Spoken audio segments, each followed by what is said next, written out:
Welcome to the 3Haunted podcast, where we bring you all things horror, supernatural, folklore, mythology, and all things that go bump in the night.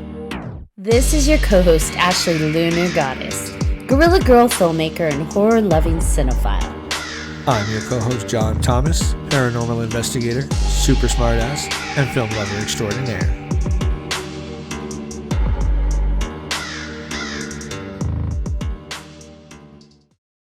What's up, ghouls, gals, and all of our spooky adventure pals? Today we have a very special guest, Elsie Lodde, owner and operator of haunted Airbnb, Bethany's Home Sweet Haunted Home.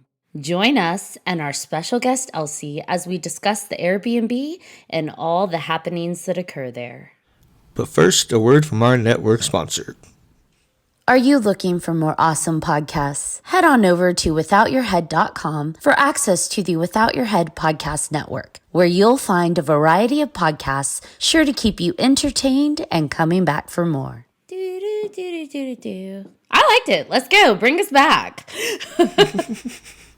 Welcome back, everybody. As Ashley introduced, we have a special guest. Her name is Elsie. Thank you for coming on the show. Thank you for having me. Welcome, Elsie. I'm so excited to have you here. I'm so glad to be here and I'm lucky that I've gotten to meet you already. So, it's nice to see you again. Yeah, and I feel special because, the night that I ended up going to visit the Airbnb, Bethany's Home Sweet Haunted Home, was also the night they were celebrating Elsie's birthday. So they had a carrot cake there and they offered me some and I was like, oh my gosh, I get to have cake. Yes, please. I love cake. So Who I doesn't? felt special. Ghosts and cake. I feel like there's something there. Spooky, Now I'm even more bacon. jealous. Yeah, I was going to say, now I'm even more jealous that I didn't get to go. I missed out on cake, too. Damn it. So I have so many questions and I'm sure John wants to know, but I guess the first question is how long have you owned Bethany's Home Sweet Haunted Home? I actually purchased it at the end of May of last year. So I haven't owned it very long. I saw it on Realtor and I just had to have it. Literally, I had to have this house. And so we had to harass my real estate agent to harass the selling agent for a couple weeks until finally I got to see it and I just knew that it was my house. But the little ghosties decided to hide from me until it was too late for me to get out of the deal. So, do you think you would have backed out of the deal if you knew it was haunted before you bought it? Or was your pull to the house stronger than, let's say, some paranormal activity?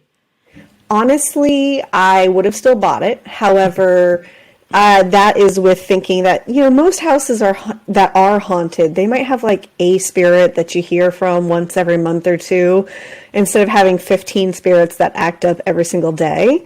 So it's very different than what I would have expected when I first realized that the house was haunted.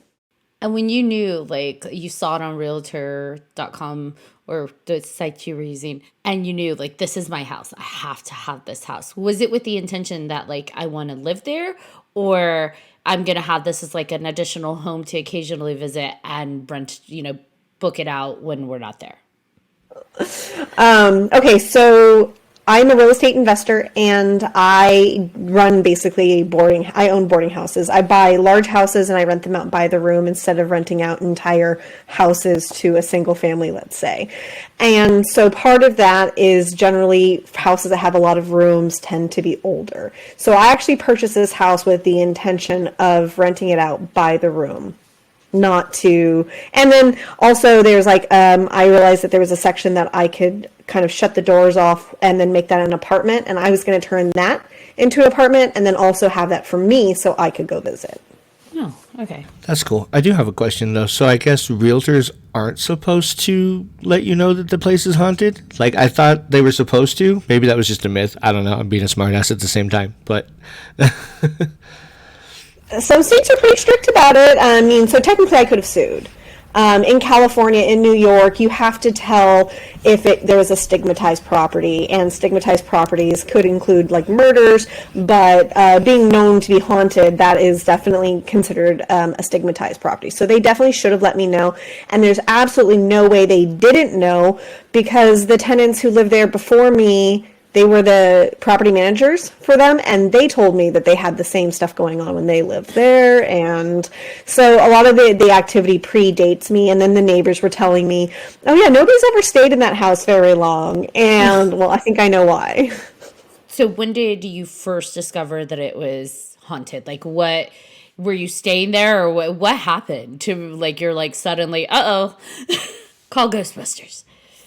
They hid from me the first 2 times I was there, and it wasn't until my final walkthrough. And in the final walkthrough, you have to walk through every room in the house and make notations and descriptions of every room. And then I got into it was the very last bedroom, which would have been the first one if you came in the front door. Mm-hmm. And I walked in there and I said to Dana and my handyman, I said, I don't like this room. There's a girl in the closet. And they just looked at me like I was crazy. And I can't tell you why. Oh, well, I can tell you why I know that. I am a highly intuitive empath. I have quite a few mediumship abilities. But honestly, I've never, it's pretty rare. I kind of shut that off when I was a teenager. And so it hasn't really been a thing for me. I haven't been involved in the paranormal world or anything until this kind of really started opening it back up. But I should have known earlier, because when we did our home inspection, my home inspector, who I've worked with many times, he did not want to go in there, and he just kept saying, you don't want to buy this house. And I said, yes, I do. And he's like, no, you don't want to buy this house. And he's like, I don't really want to do an inspection on this house. And then he's making up excuses. He's like, oh, because it's, it's really big and it's old. But 3 weeks before, I had him do an inspection on a house that was from 1893 and like 4,000 square feet. So, this house is newer technically and younger than that house. So I was kind of like, so I did finally get him to do the inspection. And when I met up with him, the first thing he said to me was, what if the house is haunted? And I said, I don't care. So how old is the house? So on paper, it says it's 1906, but I have deeds dating back to the 1870s. Oh, wow. So it's a little bit confusing to me, but I definitely think it dates back to at least 1877 based on the deeds and the fire maps. And you've done a lot of research on the home since you bought it, right? Yeah, I mean, I do work in research, and I was lucky because when I went to the county, I met a woman who does is a paranormal docent at Preston Castle. And so she gave me like the names of all the owners of the houses, and I got copies of the deeds. And so she was able to help me with that. And then from there, I just started hitting up all the newspaper forums, newspaper archives, going into the archives of the local newspaper, just everywhere I can to search for all of those names and any potential names and every way you can search for it to possibly come up with it. And so, I've found a couple murders, no, it was a brothel, it was a boarding house, there was some deaths because it was a boarding house for miners, and miners died in the mines. So, I mean, we have everything that makes a good haunt is involved, has happened in this house. Yeah, there's a big history with the mining accident in that town, right? Like the one, I think there's a big memorial there, right? Yeah, so it finishes off next weekend. It started 3 weeks ago, but it is the 100-year anniversary of the Argonaut mine fire, and 47 miners lost their lives in that particular incident. So the city has been celebrating that. So they have hung flags, one for the nationality for each miner who died at 11:30 at night. The night that they realized that happened, they rang the bells all over town, once for every miner who died. And so it, laid wreaths on their plots in the cemetery, which is 700 feet away from the house, by the way. Yeah, we're right in the middle of all of it. Yeah. So yeah, that there has been a lot, and just in general. So like, I don't know if any of the people who died in that disaster had lived in my house, because again, it's kind of hard with boarding houses to track down them unless the owner's name is attached to it. So like one of the murders, it said, oh, this happened in Steve Tofinelli's spa. It said that in the newspaper. So that's why I was able to connect that murder to the boarding house. But so there's no way for me to track those down. But I have found one of the children of one of the owners of the house did die in a mine accident. He basically was out partying all night. There was a political rally and everything there turned into a dance. And so he was up drinking and partying all night, went to work. And then that night when he was getting off his shift, he fell asleep or passed out and fell down the shaft. Like 1,600 feet. So that was one. And then there was another instance where it was another one of the boarders fell 1,300 feet or something like that, broke his neck, and then they brought him back to the house. Whoa. Now, the doctor did live across the street. There's a beautiful blue Queen Anne across the street, but why they didn't take him straight to the hospital and they brought him to the boarding house is kind of beyond me, but yeah. Yeah. So there's been lots of events definitely surrounding the house, and then some of the other factors also. So the whole area is really traumatized. It is Miwok tribal land, right? So we have the natives, we have the brothels, and just the Wild West living, plus the miners, plus the Chinese who also were brought in and not treated very well. And then I'm also on a creek. The reason why Jackson was settled is because we have a year-round creek, and that literally, the foundation of my house is the retaining wall for that creek. I actually had the privilege of being able to go see Bethany's Home Sweet Haunted Home, and thank you very much for letting me come out and tag along on that wonderful evening where I got to explore the house and tour the house. That was, I was telling John about it. It feels like when you're inside, like each room is carrying the energy of a different time period. And it's not the decor. It's just, it just feels like you're in a different house in each room. And it's a really awesome house. From the outside, it looks small. Like it's deceiving. It looks like a small home, and you get inside and it's room after room after room after level after, it's just, it extends so far, and I'm just like, wait, how is this all fitting in one home? And it's awesome, but it's definitely spooky. The one thing that I was telling John about being in the home is that how each person reacted to it was different. And so, like, I know that one of the paramigos that was there, she was really having issues with the closet in the back room. I think that was the furthest back to the right if you're facing the back of the house. And I know you mentioned some people don't like staying in the room furthest left where like your mother-in-law sleeps. And for me, it was actually the addition to the house that I was feeling the most like uneasy, like that back hallway. I guess that it was the newest part of the house, but borders the creek. And I was actually very curious about that, the creek. I didn't go back to the creek, but I felt like the back room where the addition was put on, and anything past that wall of the room that you said that ghosts don't like people to be in, anything past that wall and back, I felt like the most kind of just uneasiness. Like I was uneasy, and I was curious about the creek, and I know you and Crystal had gone back to look at the creek, and part of me was just like, nope, not tonight. And I don't know why, but I was just like, that I don't need to go to tonight.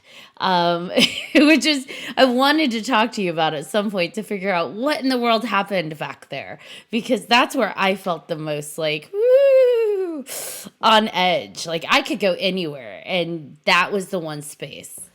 So the solarium is definitely, which is what you're talking about, the addition is the solarium. It is definitely one of the most active places in the house, but it's like the the rooms that are attached to them too. So there's the creepy room that I don't like, so I did not turn it into a bedroom. There's the solarium, and then there's the pink room, and they're just a square. And that's definitely where the most activity is. You hear banging and stomping back there a lot in the solarium. And footsteps. So there's always a lot of noise back there. And then the creek it's a whole other issue. So one of the people who had lived in the house, the second owner of my property is a woman. She was a single woman, Maggie. Pretty sure she ran it as a brothel. She got married like 6 years later to a man named William. She ended up dying, I don't know what from, because newspapers don't care about women and children, so they don't tell us. but he ended up drowning in the creek in 1909. So there's that. And one of the previous tenants told me that because he slept in the basement apartment now, in the bedroom that's right there on the creek. And he said he woke up one day and he saw like a spirit walking in the creek back there. But I also think we have water elementals. And that also might be some of it, because next door there is a witch, not a judgment on her personality. She's a wonderful human being, right? An actual witch. And there is a path that crosses the creek right next to her front door to her residence. And she says she won't go over there. She says she hears things splashing down there. Like there's something creepy in that creek to her. So she will never go over there, even though literally the pathway, the bridge to cross the creek is right outside her door. So, she's had some issues with it too.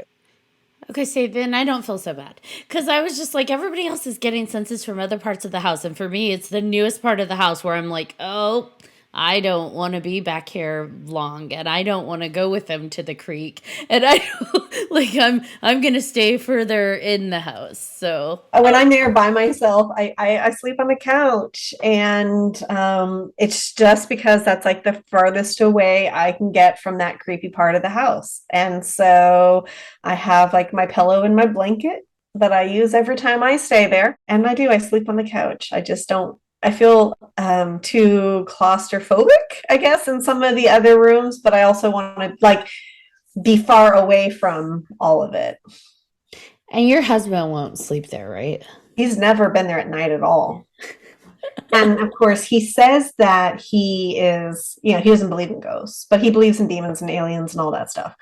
But he doesn't believe in ghosts. And he says that the reason why he doesn't believe in ghosts is because that people lie and there's no proof. And I was like, oh, in comparison to all the proof of demons, okay.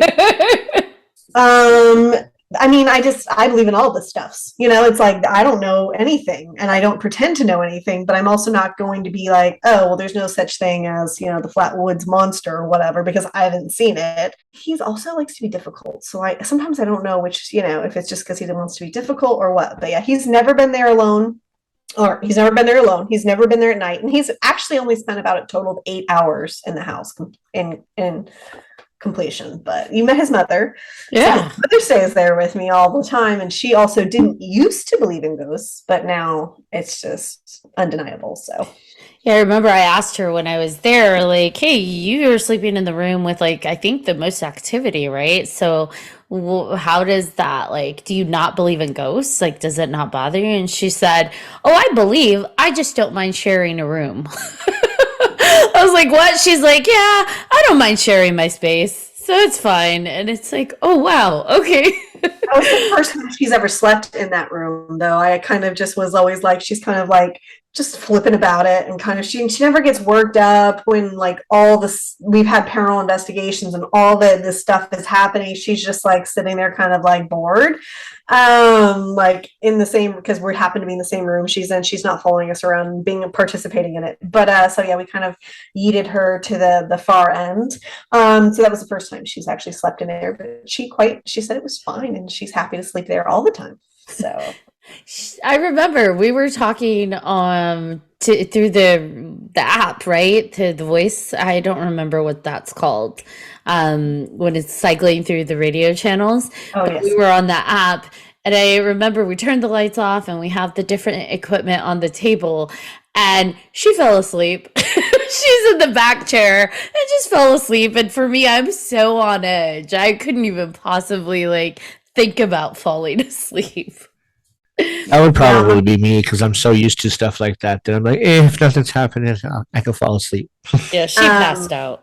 the year of the 100-year anniversary, that night, I had a paranormal group out, and the house was just insane because they had 2 mediums plus, there were some of us larges. But there was just a lot of activity and energy in the house. And so at about 10:45, the REM pod started going on an SOS. It started SOSing, and it wouldn't stop. We actually had to turn it off because it wouldn't stop. And she's just sitting in that red chair like, zoned out. Like she's taking care, and everybody's like, "Oh my god! Like, what does this mean? Like, what's happening here?" And so like we found out later that I guess at 10:45 is when the skip, which is like the elevator, when they realized that wasn't working. And so at the same time, the REM pod. So before that, it had been going off like constant, but not in a tone. And it was like 2 minutes before we shut it off, where it was just SOSing the whole time. So yeah, I mean, that was kind of some crazy activity, but yeah, she couldn't be bothered to care one way or another about it. Now, But when did you decide, you know what, I'm gonna market this as haunted? Because it's one thing to have an Airbnb, and it's another thing to say this is Bethany's home sweet haunted home, which I love it. That is so fun and yet spooky. And so, like, when did you decide, you know what, I'm gonna lean all the way into this and just haunted Airbnb? I did it for two reasons. One, I don't think it's fair for people who are empaths or are sensitives to not know ahead of time that the house is haunted, because you might be looking for a vacation and not want that kind of nonsense in your life, right? So that's part of it. And of course there's people who are scared. I'm not really so worried about them, but I'm really worried about the people like me or anybody else who like wants to go and not have to deal with that. So that was part of it. And then the second thing is they mess with the house all the time. The lights don't work. Like the first Airbnb guest I had, the stove wouldn't work one day. And so like the next day I went up there to fix it and it worked just fine. I no longer do that. I no longer call electricians or anything when stuff isn't working, because I just know tomorrow it'll work again. So like, if you don't know the spirits are messing with all this stuff, you might think I'm a slumlord and the house is falling down or something, but it's like, why isn't this electrical working properly? Well, it's the spirits. It's not the house. So. And that's a lot of spirits in one home, right? Yeah. You said at least 15. Yeah. And how have you been able to document like how many there are? Like, because I know when I was there, you had like you had names of different spirits, and it's like, how did you come to find out that there's 15 individual ones and their names? Yeah. So I had the list of the owners of the property, and even then I didn't start out going well. But then the woman who works for the county, she's like, I want to see if this place is haunted. So she just came over like you did. So she came over and immediately was like slapped by the activity in the house. Like they're just always, it's kind of hard to tell when there's so many people there, but they're always like making noise in the other room, not the room you're in, but the other room. So there's only two of us. So we know those noises aren't us, or anybody human. And then she got like lightheaded and, all that stuff that kind of is pretty common for people the second they walk in the door. Well, we went down into the basement and she walked down there. She introduced herself and she asked for his name, or asked who was there, and he said Steve. And at that time, I only had his legal name of Stefano, and I could not find anything except for his obituary. Well, so I was like, Steve. And then I was like, oh, Stefano. And then at that point in time, I was able to do searches in the newspaper for Steve. And then the plethora of information of all of his criminal backgrounds and all this stuff started coming up. So I got all this family history information, all the family. And I did speak to his daughter, who she's 86. She's still alive. And so she also gave me a lot of background information on her family. And she said, too, that her whole family's there. Wow. Yeah. And so armed with those names, we could then try to communicate using like the K2s. They're really good about that. And saying like, yes or no. Hey, is this Linda? Is this Fred? Is this, and then we've just gotten so much, when paranormal groups have come out, we've just gotten so much activity from those things where you just kind of learn more and more about them. And then some of it's assumption, some of it's my empathic abilities, but there's still several of them. I have no idea who they are. I just know where they're located and kind of a gist of them, but I do not know the names of all of the spirits in the house, but I definitely know who some of the spirits are. Okay. When you said that it said its name was Steve, where did you hear that on? Was it like something you audibly heard, just like she heard, or was it through one of your the equipment? We were using the Necrophonics app. Okay. And so she said, do you know, what's your name? And then basing it off of it being Stefano, she started asking, like, do you know this person, and this person being family names, but she got them wrong and there was no response. And then she said, what's my name? And it just said clear as day, it is Marcy. So not only did it say Steve, but it said her name. And I have the recording of him saying his name because I have cameras in my basement because it floods, like on my Facebook page. So you can go back and listen to it too. So it's not just her and I that heard it, like it's out there in perpetuity for everyone to hear this interaction that first occurred. But yeah, now armed with this, oh, it's Steve, and now knowing all of his history and his background and all this information that I've gathered from his daughter, from the records, from, all those newspaper articles and everything else. We've been able to, I feel like I have a really good relationship with Steve. And, it's a strange relationship, but I feel like he's almost like family to me now. So Yeah, I remember when I was there, we went down to the basement when you were showing me around, and that was an interesting space because when I spent a little bit of time when I got there in the kitchen of the basement, and I was fine and had a great time singing happy birthday. But I know later when you and I did a tour of the house and we went to the other side of the basement eventually, I remember I got really foggy. It felt like I told you and the Paramigos, it felt almost like I was floating. And when I would go upstairs, I sat on the couch, I was fine, like it calmed down. But then when I went back down into the basement later, when the Paramigos were there and we were all in the little group together, same thing happened. I remember though that the second time I was down there, I actually started to get pretty nauseous. And I was like, you know what? I don't feel so great going upstairs. And then I went upstairs and sat on the couch and it calmed down and I was fine again. So I was like, maybe I should just stay out of the basement. And I know you mentioned that a lot of people feel that when they enter the home, and you're usually like, that'll carry on into the streets. So just make sure you pace yourself slowly when you leave the house. Don't just book it out of there. My question to you, though, is coming from the side of someone who always wants to look at different angles of things, especially when it comes to lightheadedness and maybe nausea.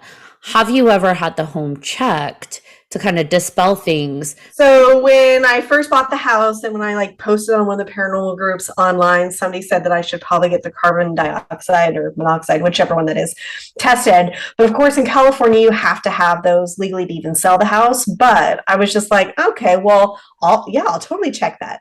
So I went to the two Lowe's and bought like the ones with the numbered digital readout. So there's like no confusion whatsoever about it working properly. I bought two of them and it came up with 0.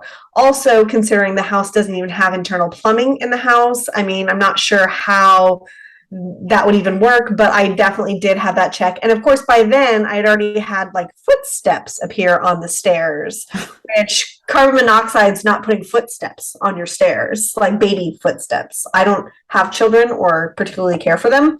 So I definitely am not having children running around this house without their shoes on. And so, yeah, so it's definitely something I looked into. I do work in research. And the first thing I try to do, because I always want to be right, I try to dispel everything. Like I have really tried, besides doing the research, I try to debunk everything because I don't want to look like an idiot, Yeah, I know that I was extremely fascinated with your motion lights. I was paying attention because I'm kind of weird like that when it comes to small details. And so when I had gotten lightheaded, I went upstairs and sat on the couch. Everything went dark, and because there was no motion, and then it would randomly just turn on. And it was just the one over the stairs that would turn on. And I was like, well, maybe they're setting it off at the basement, but I'm pretty sure they're pretty far in the other room still. So who knows? But I kept watching which light it was that was going off. And I'm like, okay, it's been the same one since I walked into the house. At the beginning, it was always the right light. But then when I was sitting up there by myself and the lights started going off all the way, the hall, the stairs, and then the one over the stairs would go on, it was suddenly the left light. And I'm like, oh, that's different. And when everybody left, I was walking the Paramigos out and I noticed that the lights over the stairs kept turning on, which I thought was very unusual because the only people in the house at the time were my sister-in-law and friend and my mother, and they were in their rooms, which are, with their doors shut. So nobody was walking around, but those lights kept turning on. Definitely heard the laughter when you were in the room with the pair of amigos next to the stairs. That set me off, like a little uneasy when I heard the laughter kind of echo up from the basement. And I was standing like with my back to the stairs, and I was just like, nope, that was nothing. That was to nope. And then Crystal, she's just like, did you guys hear that? And I'm like, oh no. I was like, yeah, I sure did. It came from the basement.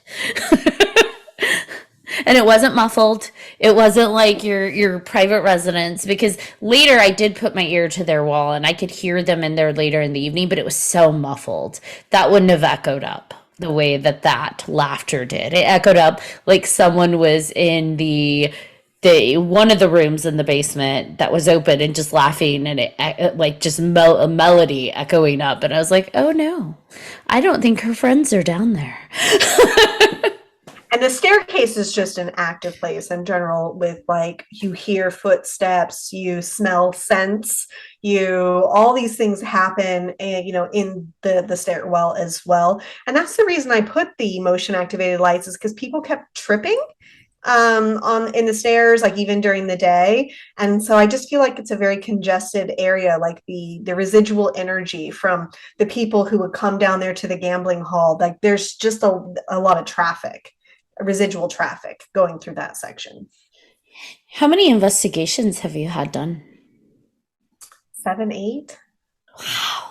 You only had it a little over a year. That's a lot of investigations. Well, everybody who comes wants to come back, that's for sure. So, there have been plenty, but I take it as an opportunity to try to learn as much as possible about my roommates. So now, I think that's great. Like, because if it was something that was like, this lady is just creating this, leading into this haunted story and spooking up the place. If that were the case and there was no actual foundation to that, right?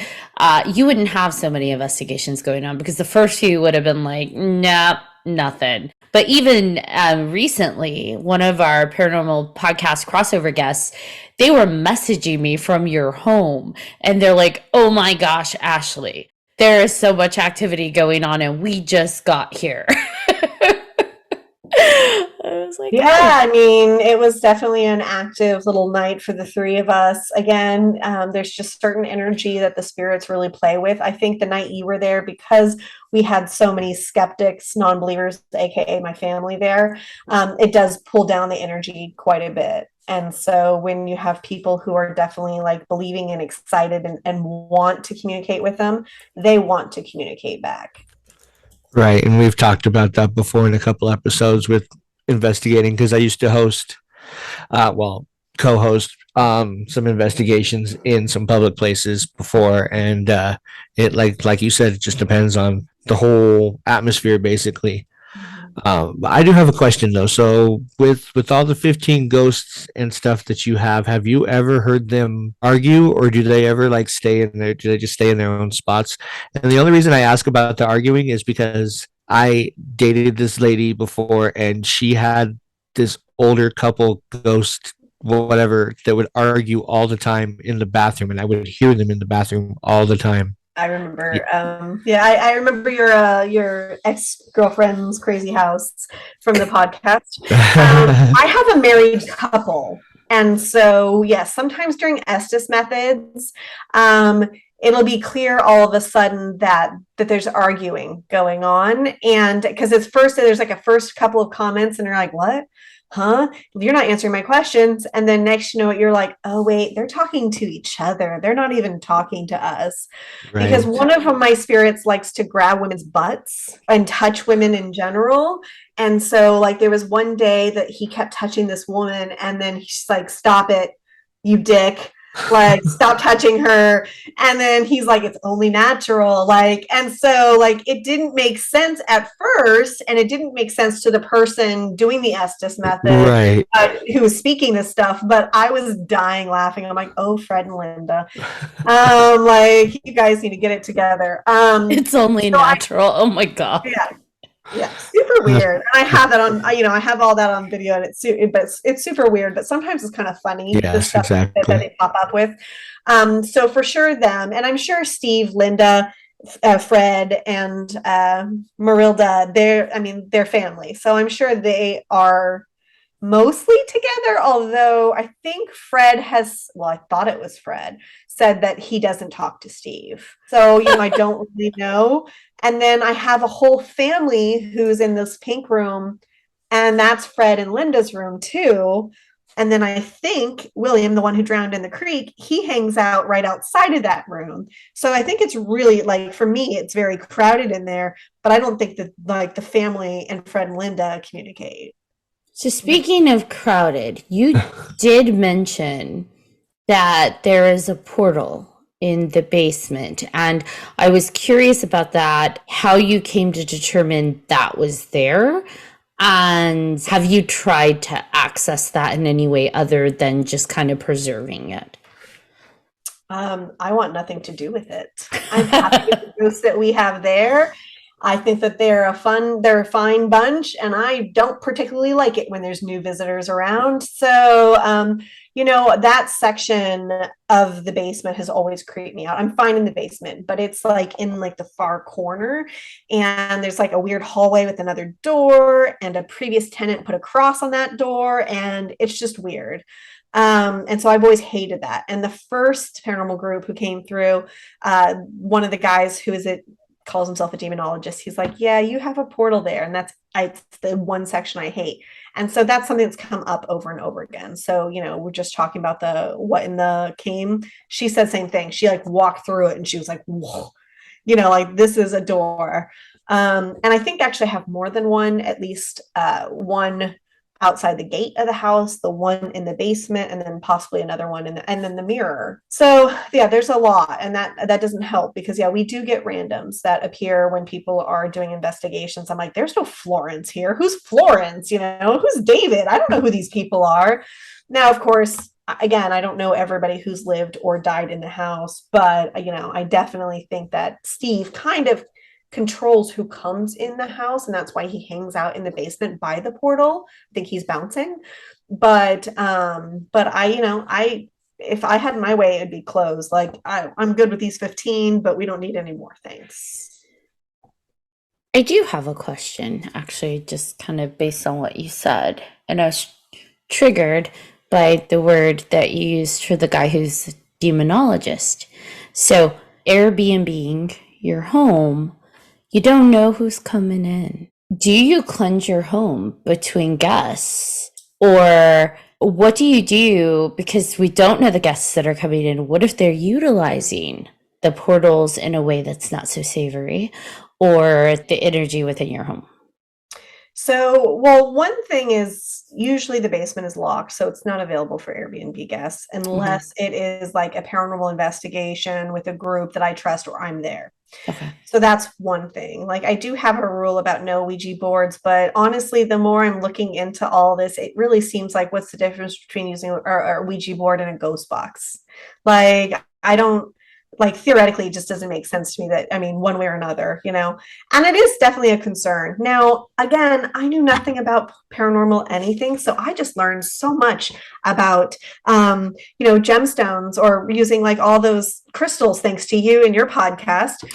I know nothing about this stuff. Like, honestly, it's just a matter of, I bought this house to be a long-term rental. I couldn't get tenants to stay in it. I have to do something else. How about Airbnb?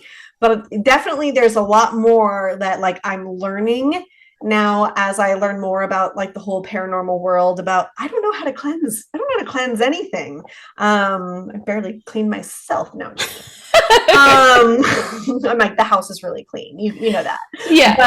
But so I don't know how to, but that's not to say I'm definitely open to learning how to do these things. But I have had it cleared a couple of times. And some of the spirits disappear for a couple months and then reappear. But it genuinely is a concern for me that there is a portal. And I've like really tried to ask people, like, how do you close these? Like, is it possible to close these? Because, it is a concern of mine that something really creepier than what's already in there now is going to come through. Things move all the time, right? And sometimes I'm just wondering if it's like a glitch in the matrix that things move, or the crabby woman who's in the closet right outside of that solarium in the creepy room I hate. I knew she was in the closet. You wouldn't say it, but I knew it. I was telling John that closet. I'm like, something about that closet. I was like, there's something in there and I'm going to find it. Yeah, it's her. And the only thing she ever says is like, F you and get out. And that kind of woman. I have wondered if she thinks we're the ghosts, like if there's like some sort of dimensional things. And besides the fact that the house is a TARDIS, right? Like, exactly, yes. It looks like it's 800 square feet, but it's 4,000 square feet. Like it's a very everything. And if you walk that back hallway, it looks like there's a gap between those two closets, but I don't think that there is. It's just everything is just dimensionally a little bit weird. And so, I do believe that the portal that's outside the gate, that's for like elementals. It's not for others, it's not for human spirits, earthbound spirits. But I think that there's just so much going on in this house, and that's why it is so active, and that's why there's so many spirits. Plus, the house itself is alive. I've never been to a house that's alive before, but this house is very much alive. And it builds attachments. It suckered me from the get-go. And it's not just me. Like, my housekeeper drives by the house every single day just to make sure it's fine. The tenants were only supposed to be there like 2 months, and they were gonna, in between selling and buying a house, they haven't even started looking for a house, and it has been 4 months now. So there's, it really does collect people. And I think that's why we have so many spirits there, is because the house does collect people. So I always joke that when I die, I'm going to be their roommate. So yeah, Ghost box and Ouija board are not the same thing. I'm just gonna for anyone that isn't again, I'm learning. I'm definitely learning, but my science, like I said, I work in research. I have a very logical mind. But what's the difference between communicating with spirits and communicating with spirits? What is the difference? Yeah, I'm with you on that one, Ashley. I know Ashley just doesn't like Ouija boards, and I get that. No, because explain to me how a ghost box works, John. Well, basically, it's, those through the frequencies with the radio stuff. If we're talking about like the spirit box, basically the same thing, because I have a smaller one. I think I showed you mine. You're still using it to communicate. You're still asking questions. You're still getting answers. It doesn't matter if you have a board or just a that's recorder. Where we disagree, because if you revisit our episode of the spirit board Ouija boards with Lou and Lady Luna, what is the agent when you're using a Ouija board versus the agent when you're using a ghost box? You're asking questions to a box that's channeling through radios, but the box itself is channeling. What is channeling when you're using a Ouija board? It's all the person's intent, but still. It's the person that's channeling. They are allowing it to come through them. What if you're using a K2 meter and so you're asking questions? What's the difference between using a K2 meter? So for me, any of this ghost equipment, paranormal investigation equipment, we are looking at something electric to provide the answer for us. Yes, we are engaging with it. We're looking at these things, but the difference is we are looking at them, waiting for an answer, hoping that it answers. When we are using a Ouija board, or we're using a scrying pendant, or anything that requires our hand movements to answer for us, we are asking something to come through us to guide our movements to provide that answer. So we're actually temporarily allowing like possession, for lack of a better term. We're channeling mediumship through ourselves. Sometimes it works, sometimes it doesn't, but we're inviting something in to gain control over our hands or our whatever fingertips to provide the answers for us. When we're interacting with K2s or ghost boxes or spirit boxes or any of those things, we are asking questions, but something else is being utilized to answer that question, right? Something else, whether it's radio stations being cycled or lights being lit up. Those are the things we're waiting for to respond to that interaction. When it comes to Ouija boards or scrying pendants or automatic writing or anything like that, we are in essence saying, use me as your vessel to answer those questions. But how would that leave a portal behind and not just you becoming, let's say, possessed? I don't think it leaves a portal behind. I think that my only thing was saying there's a difference between Ouija boards and ghost boxes, and why I would see you would be hesitant about having a Ouija board in the space versus the ghost box. Because and it is my number one rule on Airbnb is no Ouija board. Yeah, and I think that was my only thing, is not necessarily saying one's bad or one's, it's just for the ghost boxes and the meters and all those things, I think they're interacting with what's already there. Mm-hmm. Right? But with the Ouija boards, I think sometimes we channel things and beacon it in that may not already be there, if that makes sense. Like inviting something like, please come to me, seeking it out. And that's kind of, I think if you're on a portal, that might pull things in that weren't already there. That's just my opinion. I don't know. I agree with you with the whole pulling stuff in from the portal. As far as it being there, like it could have been there back in the 1800s. You know, I mean, you never know. Whenever whoever was there first, they probably just set it up, and it's just been there and not closed ever since. So. Well, and it doesn't have to necessarily be set up, right? I mean, it could be a natural energetic vortex, right, that your house is on.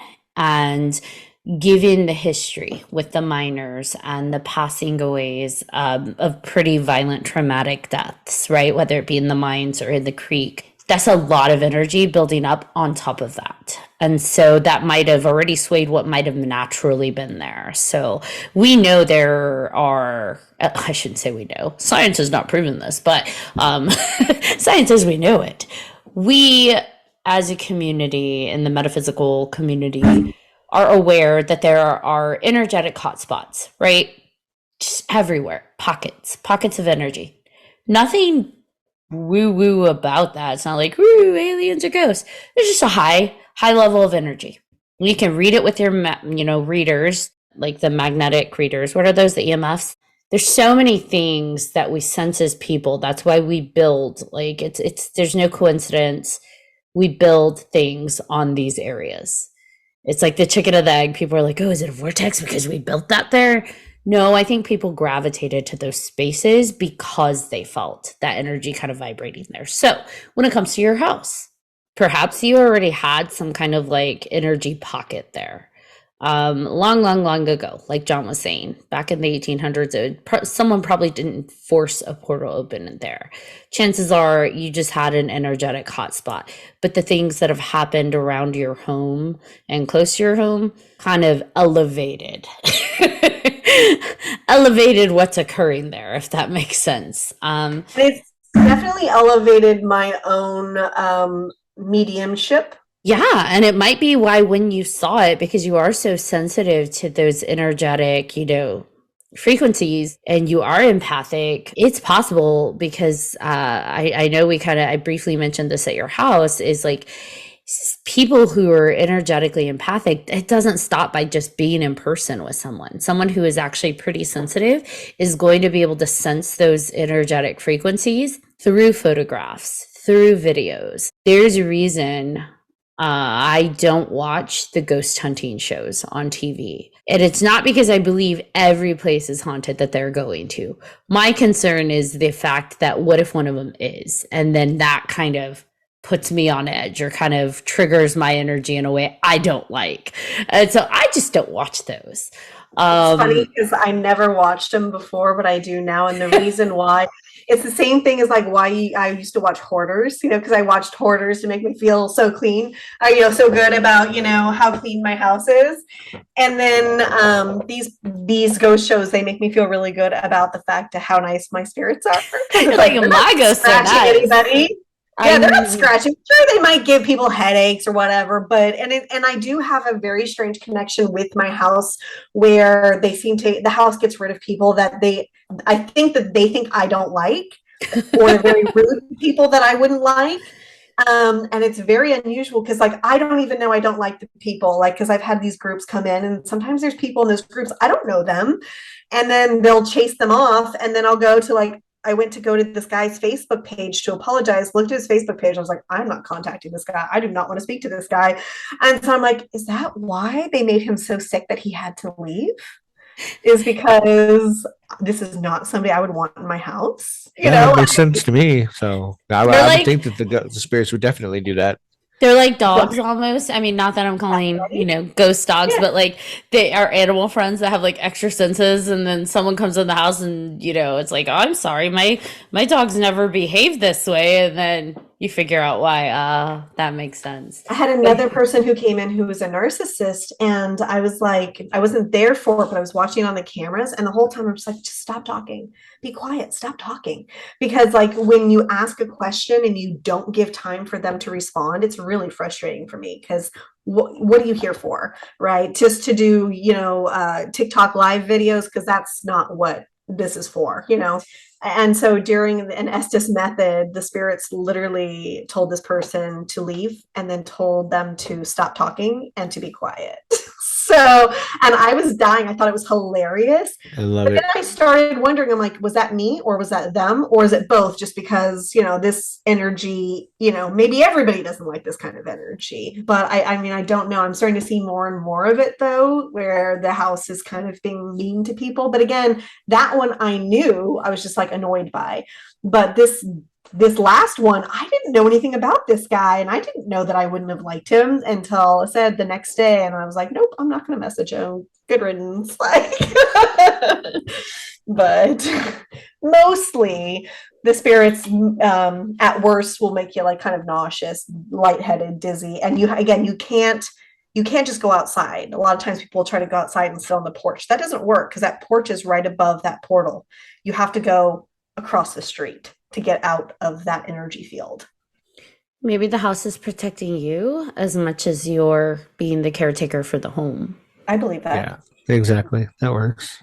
And I know you said the house feels almost it's alive, right? It feels alive to you. So potentially it's the house that's protecting you. And, you're viewed as the caretaker. You're the one that is in kind of the symbiotic relationship with the home. Yeah, but I think me and Steve have a good relationship too. So I don't know if it's the house or if it's Steve, but it could be all of it. It could be all of them. And it actually, I've never really considered too much, even though I've had the gifts that I've had my whole life. I haven't really worked on them. I don't really know much about them, but I have started wondering about doing like a past life regression, because I am kind of wondered if that's why I was so drawn to this house, if that's why I'm so attached to this house, does that maybe have something to do with it? So I mean, you never know until you try. I could see me being Maggie. I could totally see me being a madam. And I did have an irrational hatred of her husband from the beginning. So, and usually my instincts for those things are pretty good. So, maybe that's the reason why. I don't see me being able to ever sell this house, as much as it drives me crazy, which is why I'm like, I have to make this a successful business because I need to pay the mortgage. I tell Steve that all the time. I tell the spirits that all the time. They're currently trying to chase out the tenants. And because I think, when they came, they were only supposed to stay 2 or 3 months. So they TikTok, they should be gone. And so they've started becoming way more active in the apartment and doing some things that are just kind of mean. Like, the magnets on their fridge, they have these pictures of their grandkids. They're moving the magnets to cover the grandchildren's faces. So it's just not nice. Yeah, it's just kind of mean. So I feel like they're like TikTok, time for you to get out, you know. But I keep Stage, telling you're you, right? welcome. Yeah, you need to be nice to them because without them, like I can't pay the mortgage. And then, some random person's going to come in here and then what? They're going to paint the bookcase or tear it all down. Like, you need to be nice. Like, so I'm consistently reminding them that I have to pay my mortgage. Speaking of the bookcase, have you ever, I know you've only had the house for a little over a year. Have you done like any kind of full house investigation to see if there are any hidden panels, hidden rooms, hidden areas? No, I said I do question if there's a space between the two where the creepy lady closet is and the closet on the other side is. But when you knock on one wall, you can feel it on the other wall. So I don't think that there is. So yeah, I'm not really sure how I would go about that. But there's nothing that stands out really to me. I can do some more wall tapping to try to figure it out. The thing is the house was remodeled in like the mid 90s, and a lot of things were changed, like where the location of the staircase. And so, like, for example, with one of the murders in the newspaper, it said it happened in the front room, but I don't know where that is now in Mm, comparison to where it would have been before. Like the shape of the house on the outside hasn't changed, but there's 4 external doors. So where is that? So I'm kind of figure that in the 90s, probably anything would have been resolved at that time, but I mean, I don't know. Because at least they weren't shady. They yeah, they they would weren't have discovered that. they weren't bootlegging and selling stolen gold and running, speakeasies and stuff. And so, I would think that they would have found whatever those issues are at that time. That's true. That's fair. So I feel like when I'm there, it's the normal spirits that are coming through. It's the family. It's kind of the owners. And a lot of times when I'm not there, is when it seems like that portal is activated and there's random people I've never heard about that are the ones that are coming through. So I do feel like it is different. You get different things when there's different people in there, but very specifically, or maybe it's just because I expect them to come through, or maybe because they want to come through to me. I'm not sure the reason why, but when I'm there, it seems to be a lot more of the family that's coming through for me. And that might be the protective aspect we were talking about. If you're there, it's like, hey, only these spirits are allowed around because she's here. So, That's a lovely thought, actually, and makes me almost feel ashamed to sleep on the couch. I mean, that's just what I think. Like, I do feel like this house is very much connected to you. So, I would imagine if you're there, it would be that element of gotta protect her. And it's actually really frustrating to me, this fear that I have, or this I don't know. I don't like to be there alone at night because nothing bad has ever happened in this house. Sure, a couple things have fallen off the walls, and broken, but really, it's like it's pretty benign, everything that happens there, and the fact that I hate being there at night by myself. It's kind of frustrating for me, for my very logical brain to be like, Elsie, there's no problems. Like, why do you feel this way? But I just don't like to be there alone at night, especially in that back half of the room where it always feels like you're being watched. It always feels like somebody is there. And I do have spirits that hang out in the bathroom. I know this because they smoke in there. And it will reek of cigarette smoke in the bathroom because we get all sorts of, you know, uh, olfactory apparitions in the house, and cigarette smoke is one of them. But yeah, so I definitely know somebody hangs out in the bathroom quite a bit. So it's kind of weird too, but it's very frustrating to me. And that's kind of why I've had so many paranormal investigators come out, because I'm trying to, I want to learn as much as possible, because the more I humanize them, the hope is that it's less scary for me, right? So the basement used to be kind of creepy, but now that I know it's Steve down there, it's not creepy at all. Like, it's fine for me. I'll go down there day, night, it doesn't matter. And so I'm trying to, hopefully the more I learn, the more I can kind of humanize these people. And I do see them as people. They're just unalive people, right? And I try to remind myself that all the time. But again, I don't like to be there alone at night. And it starts about an hour before sundown is when the energy totally shifts in the house. And you got there after that point, because for me during the day, the energy is so amazing in the house. It's like Disneyland. It just oozes just warmth and love during the day. But then at night, it's a totally different experience. Supernatural party gets to poppin'. Mm-hmm. So the house has definitely ruined me for other places, but I'm not connected into like really knowing who or how or what. I just have like this very logical, like I want to study all the stuff, but I'm also kind of overwhelmed by it all. Yeah. You've got a lot going on at the house. So it's definitely trying to pick the pieces apart is interesting. Basically, the only time I ever look at the cameras is when I get alerts of motion or sound, and usually the sound I ignore. So it's usually just the motion because I'm like, wait, who's in the basement? Who's triggering the motion? Yeah, there's no one in the basement. So it's pretty rare I even look at the cameras, and even so, it's only those notifications. I don't go through and watch the hours and hours of all the stuff that happens in there. And I've actually been kind of surprised by how little activity has been in the unfinished part of the basement, because in the basement apartment, literally it was a daily occurrence that I was getting those lights, or I'm like, wait, that's a weird looking aura thing that's moving, or something moving, lights flashing, voice. I've only had one disembodied voice that popped up. It sounded like it said good morning to me. See, the house loves you. Yeah, like really quiet, like a little girl voice. Good morning. I can't leave cameras in the Airbnb, right? Because it's public space, right. So I'm not putting them up there. But just face it into the vortex, right? Well, that's why the one's kind of facing towards the end of the hall. I would put it all the way in, like just face it there and see what happens. That might be exciting. I'll have to see if I have an extension cord or something for that.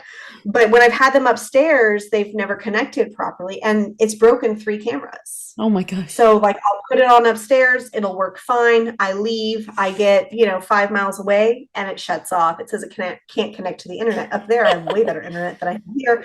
And it's literally we like right next to the router, and this happens. And I said, so like if I go through my list on like try to go through my cameras, there's like 3 of them that say Jackson that are broken, and I've been using the same ones at my house for like 5-6 years, and they last 3 months there.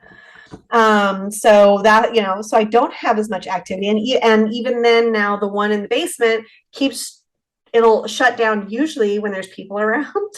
It'll shut down for hours and hours. So I don't know if they're drawing the, from the camera or what, but it'll be like, oh, great, there was a paranormal investigation there that day, and I don't get to watch it because, the camera went down. Record those hours, Oh, that's nuts.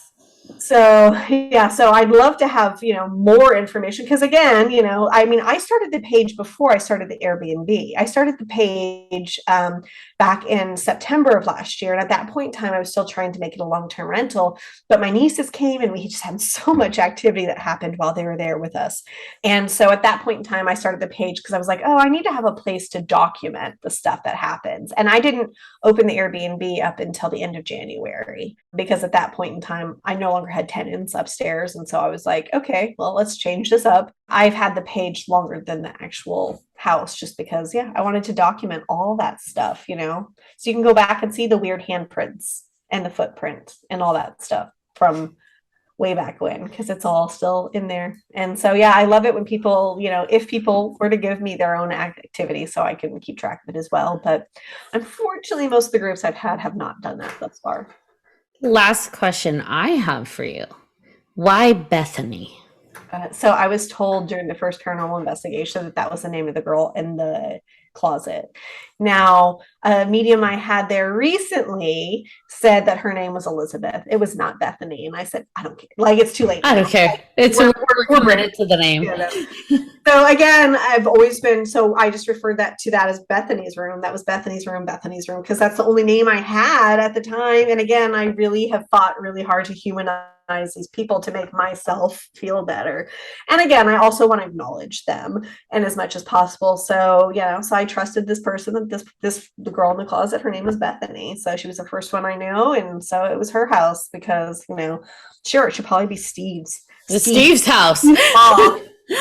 Steve's spa or something, but But yeah, no, it's Bethany instead. So people always think my name is Bethany, and I'm like, no, it would have been much easier to name it after myself, actually. But no, I'm not that person. So also had somebody who said that they helped her cross over. So maybe she's not even around anymore to enjoy the fact that the whole house is named after her. But And now Elizabeth has taken over, and she is not nice.